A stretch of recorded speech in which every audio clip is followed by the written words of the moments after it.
Last time, we talked about how conditional statements decide what to do based on whether a condition is met. If the condition is true, Python runs the code under if. If it's false, it runs the code under else. But sometimes one condition isn't enough to decide what should happen. For example, if your partner is in a bad mood, you usually wouldn't dare spend the whole night gaming. But if they're in a bad mood and happen to be out hanging with friends, then your gaming freedom magically returns. That's when nested conditionals come in handy. A nested conditional simply means putting one if statement inside another. For example, you write one if first and inside it indented. You write another if. For the inner code, let's call it action A to run. Condition 1 must be true. Otherwise, the second condition won't even be checked.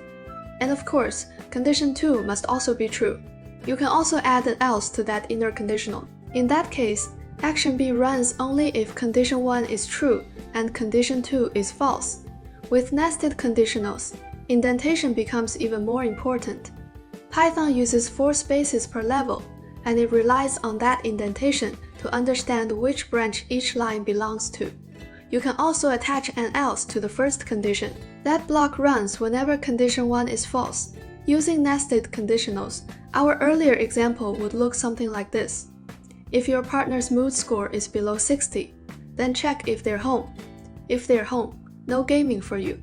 If they're not home, congratulations, freedom unlocked. Instead of nesting, you can also use multiple conditions with elif, which lets you split behavior into more detailed cases. Python checks each condition from top to bottom and executes the first one. That's true. You can have as many elif statements as you want. No limits. This structure is often clearer and easier to read than deep nesting. And since Python executes from top to bottom, it only runs the first matching branch. So if condition 2 and condition 3 are both true, only the code under condition 2 runs. And now it's practice time. We can combine multiple conditions to enrich the BMI calculator we wrote earlier. First, let's copy the code from the previous Python input video that calculates the BMI value.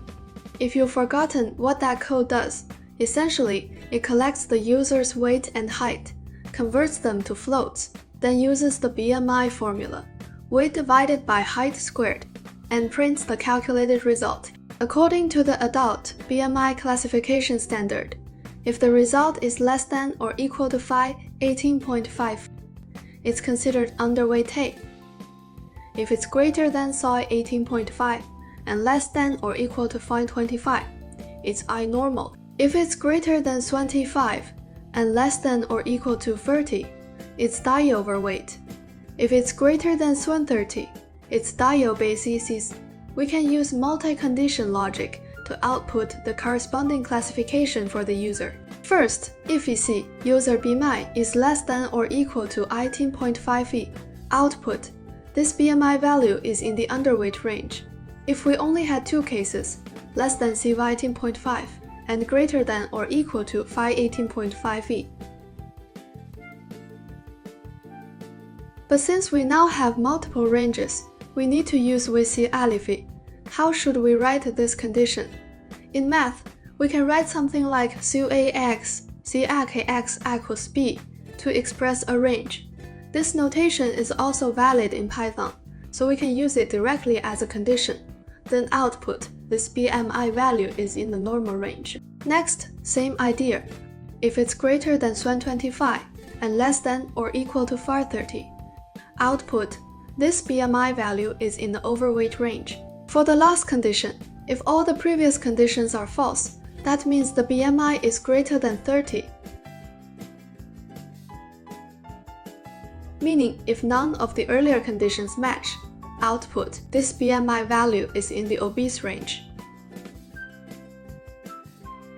Now we can run it and give it a try.